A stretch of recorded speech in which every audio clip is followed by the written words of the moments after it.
Et à présent, mesdames et messieurs, nous parvenons à notre débat principal centré sur la journée mondiale des musées et sa célébration en Égypte. Et pour mieux aborder ce sujet, nous avons le plaisir et l'honneur d'accueillir au bout du fil M. El-Hami Zayat, qui est un des grands du tourisme égyptien et ancien président de l'agence des chambres, de la Chambre des agences du tourisme.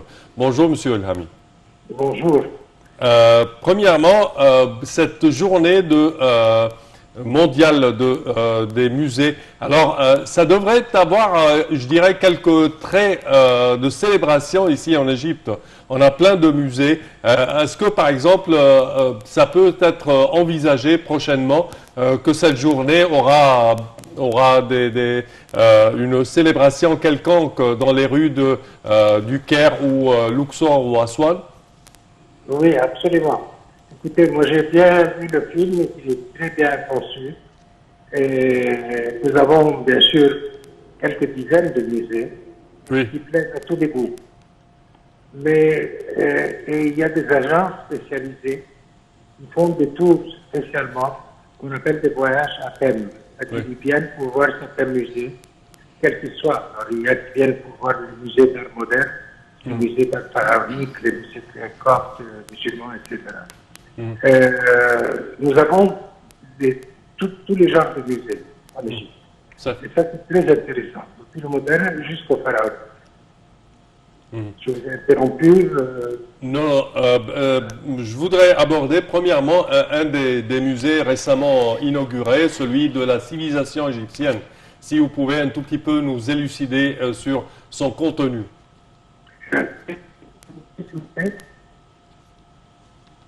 Musée. Vous avez dit musée. Oui, il me semble que nous avons un problème du son. Un problème, oui. Oui, allez-y. Allez-y. Oui, je n'ai pas entendu la question. Oui, ça va. Il n'a pas entendu la question. Je parlais du musée de la civilisation égyptienne. Si vous pouvez nous donner l'idée derrière la création d'un tel musée. Un musée.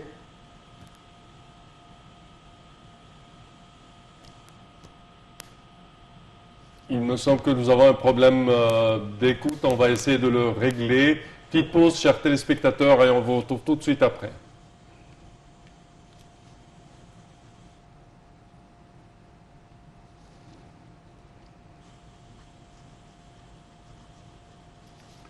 Monsieur El-Hami Zayat, vous m'entendez?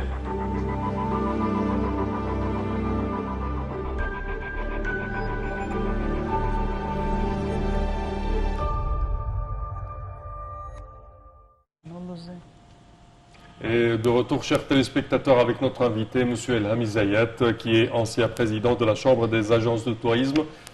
Monsieur El-Hami, vous m'entendez à présent? À présent, je vous entends. Oui, Parfait. Alors, je parlais du musée récemment inauguré, le musée de la civilisation égyptienne. Oui. Si vous pouvez Alors, nous... Allez-y. Alors là, c'est un masque. Alors, il y a des musées qui sont ce qu'on appelle les masques comme quartier. Oui. Donc, on ne peut pas les louper. C'est très important. Pourquoi? Le musée de la civilisation, il comprend toute la civilisation égyptienne depuis le pharaonique jusqu'à aujourd'hui. Oui. Donc, il parle même avant, préhistorique, depuis 15 000 ans. Il y a un squelette qui date de 15 000 ans qui a été retrouvé en Égypte dans le désert. Donc, c'est très intéressant parce que ça passe par la période pharaonique, hellénaïque, et ensuite juive, chrétienne et puis musulmane.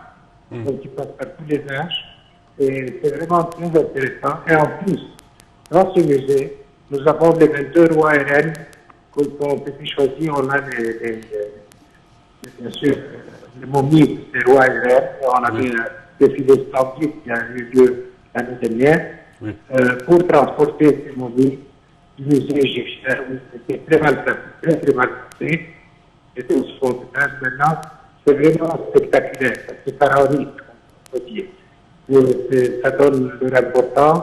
Il y a des portraits, il y a une historique là-dessus, sur chaque pharaon ou chaque reine. Donc ça, c'est très important. Je ne prétends pas que tout le monde a le temps de visiter ce musée, mais je pense que dans l'avenir, 90% des touristes vont le visiter. ce musée, plus bien sûr le grand musée quand il sera inauguré. Oui, À allez-y. part ça, nous avons ce qu'on appelle les voyages à thème. Les voyages à thème, alors certaines personnes veulent voir les musées coptes, les musées d'art islamique, les musées d'art contemporain. Nous en avons plusieurs. Oui. Et ça permet aussi, parfois, avec le musée, il y a une galerie d'art où les jeunes peintres peuvent exposer leurs peintures et les vendre aussi. Donc, un musée, ça sert aussi à la vision, mais aussi, ça peut servir à vendre des œuvres de ces peintres. Également, si on parle des musées en Égypte, on parle de plusieurs musées à thème, tels que par exemple le musée des tissus et d'autres musées également, des musées consacrés à un certain thème. Comment voyez-vous ces musées et est-ce qu'on a besoin de plus de tels musées? Non, mais d'ailleurs, il y a quelque chose de très bien qui s'est produit pendant ces dernières 3 années.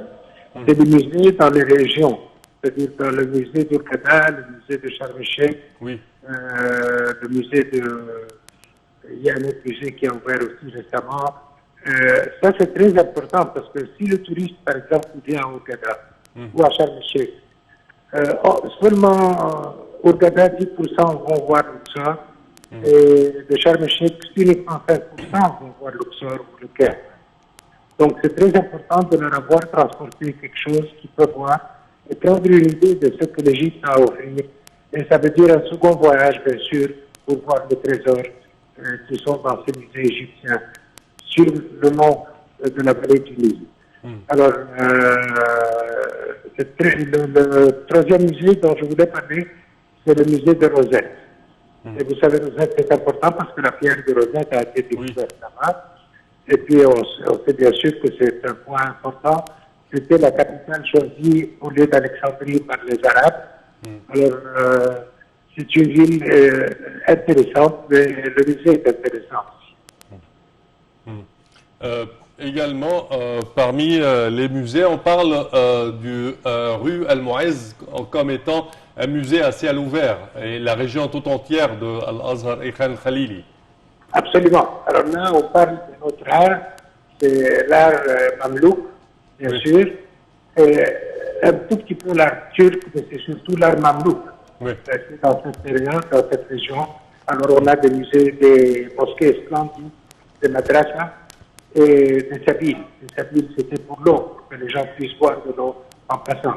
Alors là, on a Kalaoun, qui était très connu, un mamelouk très connu, qui a régné sur l'Égypte, bien sûr. Mais on a beaucoup d'autres là-bas.